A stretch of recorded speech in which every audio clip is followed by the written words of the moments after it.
Grocery store checkout. I am in no rush, by user *_savior. In line, like any good person, I give the person in front time and space to load their items onto the belt. However, I can feel and sense the person behind me right up behind me, giving all the passive-aggressive signs of been in a rush and wanted to go fast. I then start to load my items onto the moving belt. There is an inch of space on the end to which this person decides to start loading their items to, despite clearly seeing my still half-full cart. Now I can 1. Start frantically loading my items further down the belt like it's a race against time. 2. Politely tell this person I am not done loading. Or what I did was 3. Allow their items to get messed up with mine and rung in. I have no work today, Paul, no rush, FOT me. The total gets told to me, which I am shocked is more than I expected. At which point, silly me, I notice some of his items got put with mine. Oh no, it's gonna take some time now to fix this and we are all going to have to wait patiently. I shot him a look of, yet I knew. I will add, this is in Canada, so neither of us said one word to each other. But my actions just screamed, slow down and wait for fucking prick. I screwed my horrible landlord out of tens of thousands of dollars, by user life up. We'll keep it short. Landlord already charged above market rent. Increased massively when renewing, when my family was experiencing medical issues and we couldn't move and I begged him not to. Turns out city has laws against that size of rent increase. I waited till my family health issues resolved, gave early termination notice. Landlord freaked out as it's really hard to rent in winter. I replied with lawyer's notice on illegal rent increase. He begged me to settle out of court. Moved out, landlord had to re-rent for $1,000 lower per month, real market value, and settled out of court for 2 months rent, and return of my deposit in full. Cost him about $20,000 for being an asshole. Edit. I didn't imagine in my wildest dreams this would blow up. I just wanted to share my victory against an oppressive landlord, don't want to share everything he did. Thank you all for the support. For some folks mentioning it's not revenge, just enforcing my rights, that is fair, it just feels like revenge after all his harassment. Edit 2. Also to clarify, it's probably more than 20k. 2 months rent settlement plus and my deposit of 1 month's rent for a total of 15k cash. I was paying 5k per month rent. The 1k lower per month he'll have to swallow till summer, then he can fleece the next person. I live in a very high cost of living area.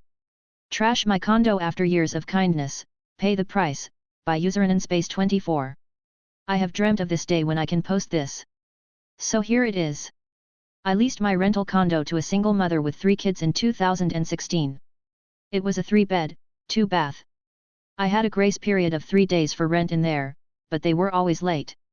I would not charge them late fees, thinking she is a single mother, and would follow up consistently to get my rent.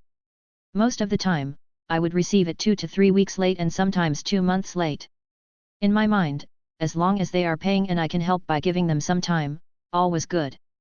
Suddenly I find that in 2020, her husband lives there too. He travels for work but lives there, and the money that she has been sending me through Zelle has always been coming out of his account since day one.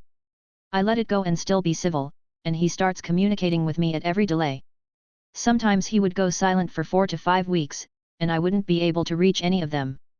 I would threaten eviction, and they would come back and pay me. In hindsight, I should have evicted them, but COVID happened, and I didn't want to throw them out. Finally, at the end of 2022, they informed me that by March 2023, they would be out. They just bought a house, and they were very appreciative of me being kind and helping them along the way. They were supposed to leave by March 6, 2023, and I told them that if they clean the house and leave it in good condition, they don't have to worry about rent for March. March 6 comes, and they tell me they are still moving and cleaning. I let it go as I had no potential renter yet, and I was just glad that they were cleaning it up. I still didn't have the key to the condo. I would communicate with them during the month of March, saying potential renters want to see the place, and they would tell me to send them over. Potential renters would go there and knock, but no one would open the door, and I would try to reach out, and they would not respond to me.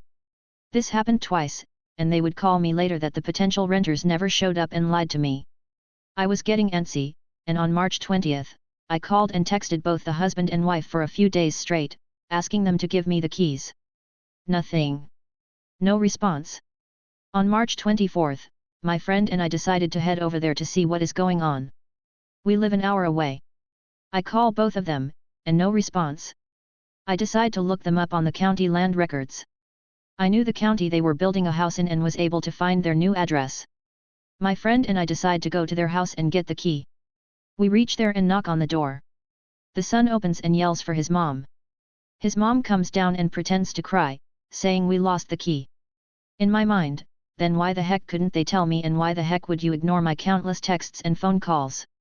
At this point, I am still being civil, and I said that's fine. I will get the locksmith and charge them the fees. We go to the condo next, and to our surprise, the condo was open. They never bothered to lock it. As soon as my friend and I entered, these 3 words came out of our mouths: "Oh, my gosh." There was this horrible smell, all the walls had patches over them from a bad paint job, the fridge had food rotting in there, carpets stunk like they have never been cleaned. In one room on the carpet, there was a big paint stain, and the door was also busted. It was the worst feeling because I was so nice to them, and they left my condo unlocked for days, destroyed my place, didn't even have the decency to clean my place, or pick up my phone. I was furious that my kindness over the years was repaid by this. Finally, not knowing the extent of the damage, I reached out to them, saying I will keep the $1,000 deposit and am asking them to pay $1,800 more for the cleanup job. They decline on text. I tell them I will sue them. They ended up getting aggressive and told me they know the law too and am not getting a single penny out of them. Then I work with a lawyer in the first week, still not knowing the full extent of the damage, but just some. I send a demand letter for $3,000. Nothing. Then I worked with a contractor, and just for the painting, it cost me around $7,000, as there were around 1,000 patches that they had to sand off. I am not even exaggerating. I got multiple quotes. The cleaning crew went in the morning at 4 a.m. and ended at 3 p.m. Everything that you can think of that was dirty was dirty. The oven, fridge had not been cleaned for years, there was heavy clogging in both bathrooms' drains, the toilet was worse than a public toilet. They charged me $600 to clean the house. It ended up costing me $7,600. I continue with the lawyer and end up filing a claim for $11,000, though people told me that I am wasting money and they will never pay. For me, I couldn't let them get away with it. I ended up charging them for late fees for not paying the month of March that I had agreed to waive off if they cleaned the house. I had in my contract $50 per day for any delay. By the time I had filed, it was easily a few $1,000s. I asked a few Redditors from my throwaway account and they told me about late fee regulations, but my lawyer told me that they did sign a contract, and in this state, we can sue them for $50 per day until the day we file. Then the saga begins. It was my responsibility to serve them and let them know the mediation, then it was my responsibility to serve them for the court date. They actively avoided being served twice, and it cost me $400 just to serve them twice. They still didn't show up for mediation or the court date, and judgment was filed in my favor as they didn't show up. Finally, an arrest warrant was out for both of them. I was asked to serve them again. I begged the clerk, saying I cannot spend more money to serve them. She got a document signed by the judge for an alternative method of serving that included text and email. I texted and emailed them their arrest warrants and the next court date. They finally showed up, and the judge made them give me all their information. They were in court, but I could appear on Zoom. I was able to ask them all their information, including social security number, driver's license number, bank account statements, salary, and work address. I have to say I felt a bit sorry as it seems they were still struggling and didn't have enough money to pay the rent based on their statements. The husband earns $150,000, and the wife earns $60,000, but their bank account didn't have any money. Finally, I told them I could start garnishing 25% of their monthly wages, or they could pay me immediately. They promised to pay me in chunks of $1,500 every month. I still don't have all of it yet, but them sitting there and giving me all the information was the best revenge I could get.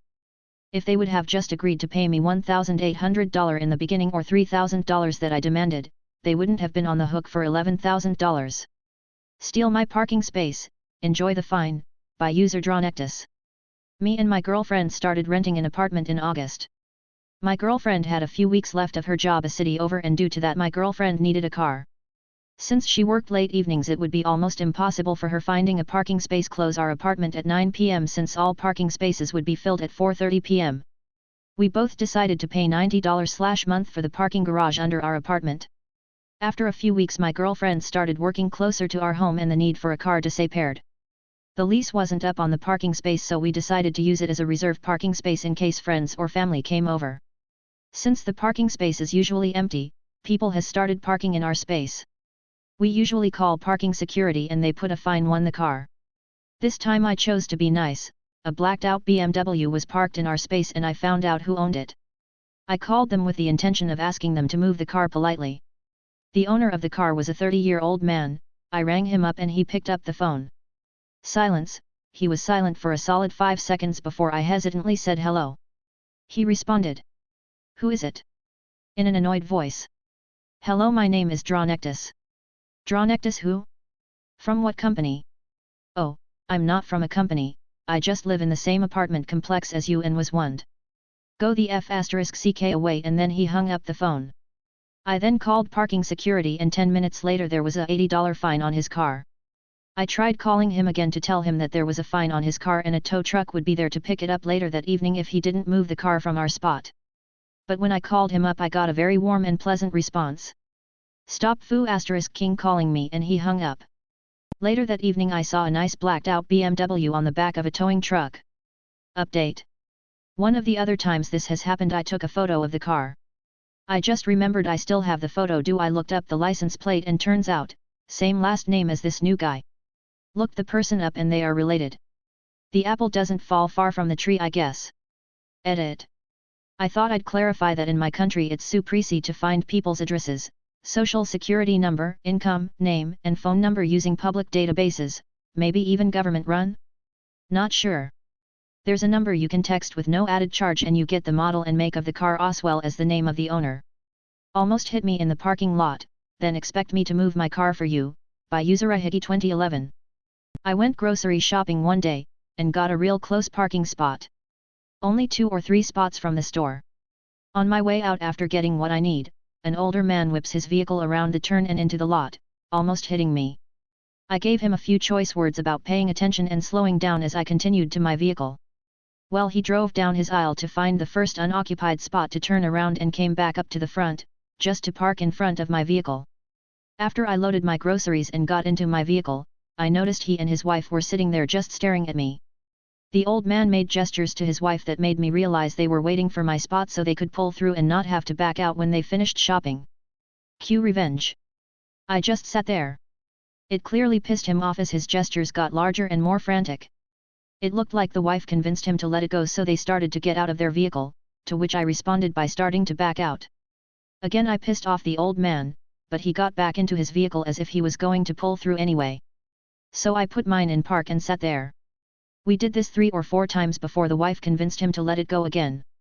I could hear him all but actually losing his mind yelling at and about me, which just made me laugh and him even more upset. I waited until they were inside the store then left, laughing my whole way home.